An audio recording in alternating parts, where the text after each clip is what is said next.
On E&E this week, we take a look at the plunge in the oil market as IMF says Nigeria could lose more than $26 million. Another reduction in petrol price by the Nigerian National Petroleum Corporation (NNPC). The cost of pipeline vandalism to the Nigeria economy. And then a special report on Nigeria liquefied natural gas. Also on the program, renewable energy soars amid COVID-19 energy plunge. We'll be right back.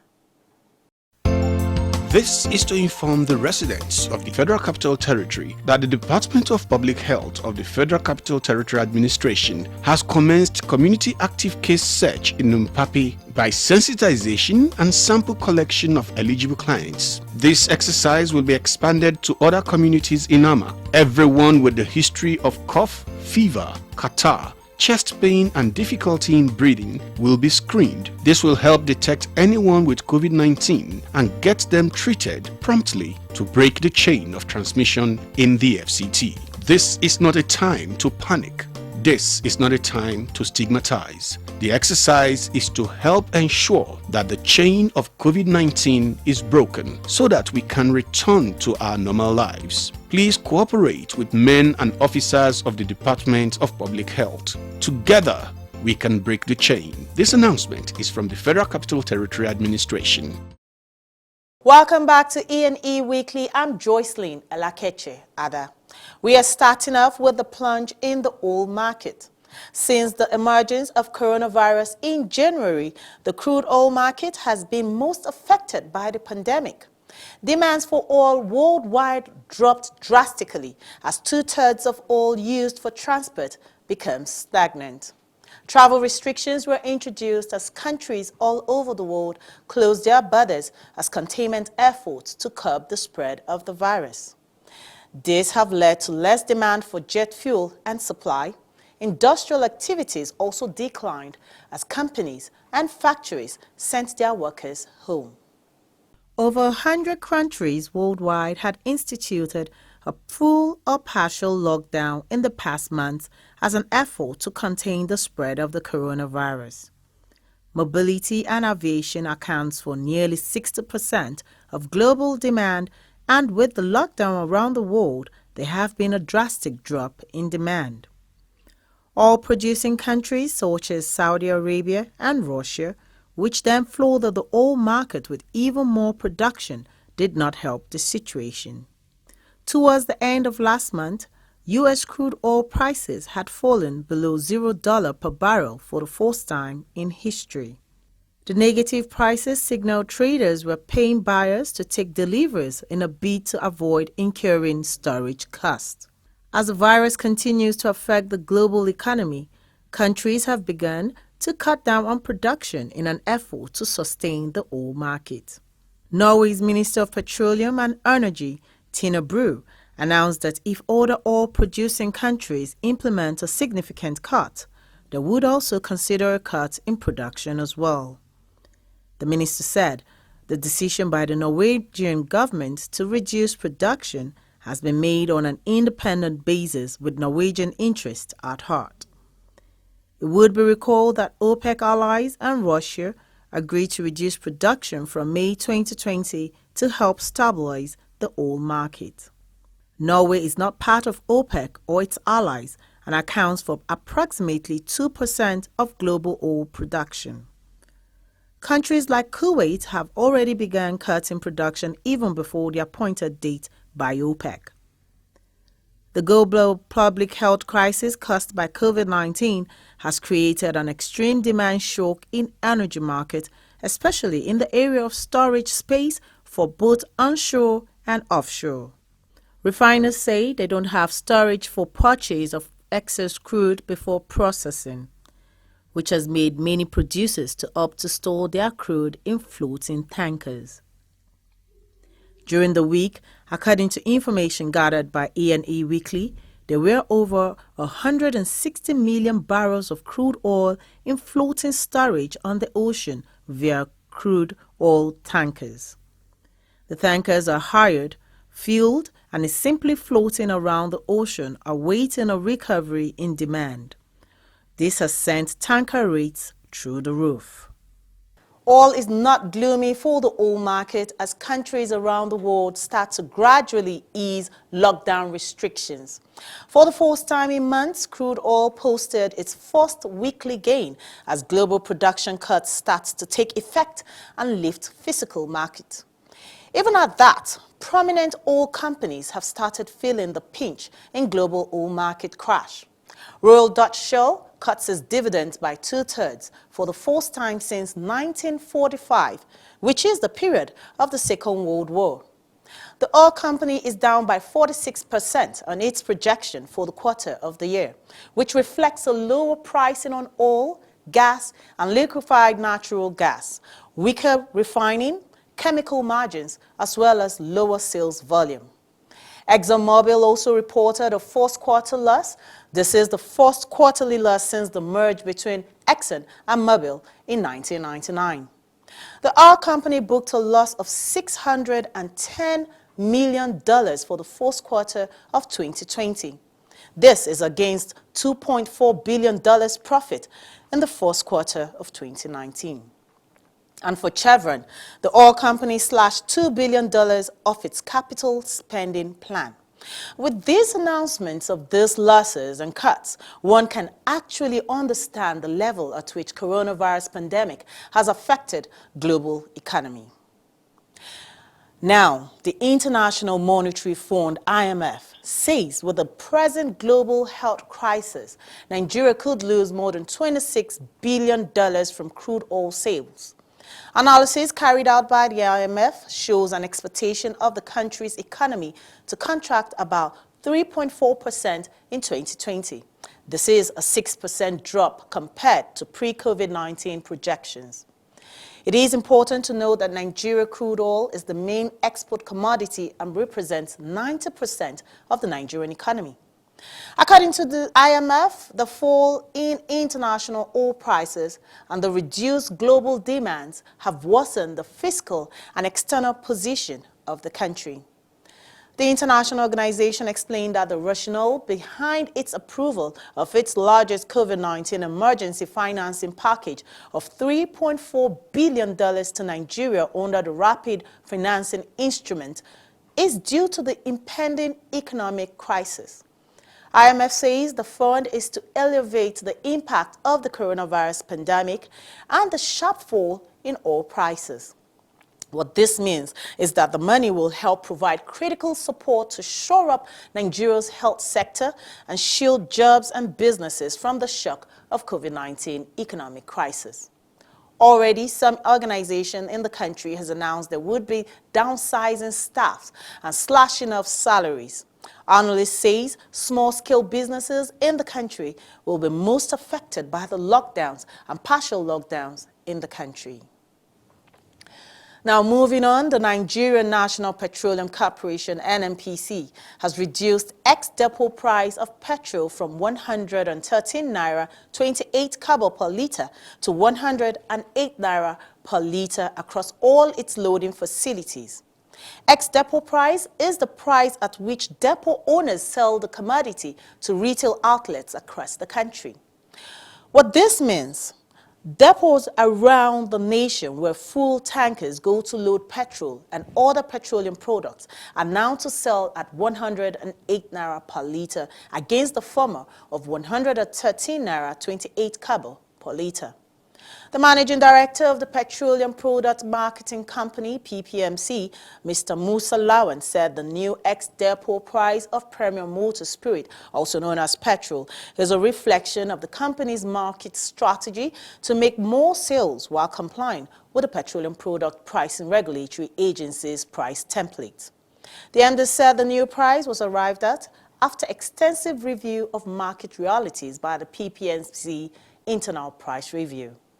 The president of the Independent Petroleum Marketers Association of Nigeria, IPMAN, Mr. Chinedu Okoronkwo, has reportedly acknowledged that members of the association have started buying petrol from NNPC loading depot at 108 naira per litre. Mr. Okoronkwo said the reduction in price is very much welcomed, but that it's more profitable to customers that buy in high volume. He said it is time for the nation's refineries to be up and running and urged the federal government to ensure that the 3 refineries in the country be rehabilitated. On the other hand, the national president, Petroleum Products Retail Outlets Owners Association of Nigeria, Petron, Dr. Billy Gillis Harry, expresses the fear that members of the association may be forced to buy at the old rate of 113 naira 28 kobo per litre. He explained that the association did get the communication of the reduction in price both from PPMC and PPPRA. But there have been no implementation, and members of Petron were still buying at the old price of 113 naira 28 kobo per litre. He explained that marketers usually buy products ahead, and some marketers that did buy ahead have been advised by PPMC to send back old forms of purchase of product, and it would be regularized to the current price of 108 naira per litre. So basically what this means is the marketers will still eventually buy at 108 naira per litre, and members that bought ahead at 113 naira 28 kobo per litre will get a refund on the differences. And following this reduction on ex-depot price, it usually is followed by a band at which marketers can sell at pump price by the PPPRA on a lower band and a higher band. It would be recalled that the PPPRA had announced that there would be a monthly adjustment in prices of petroleum products due to the drop in international oil price. An act of vandalism has led to the loss of lives, properties worth millions of naira, and environmental pollution. The Nigeria National Petroleum Corporation says vandalism on their pipelines has cost the nation's millions of naira. Let's take a look at this report. The Nigerian National Petroleum Corporation says vandalism of the corporation pipelines across the nation has spiked up 50% in the month of January. 60 pipeline points were vandalized compared to the 40 incidents recorded in December last year. Atlas Cove Mosimi axis accounts for 50% and Mosimi Ibadan axis accounts for 70% of the breaks, while other routes accounts for 33%. It would be recalled that the GMD of the corporation, Malam Mele Kerry, said the nation lost $750 million to vandals in 2019.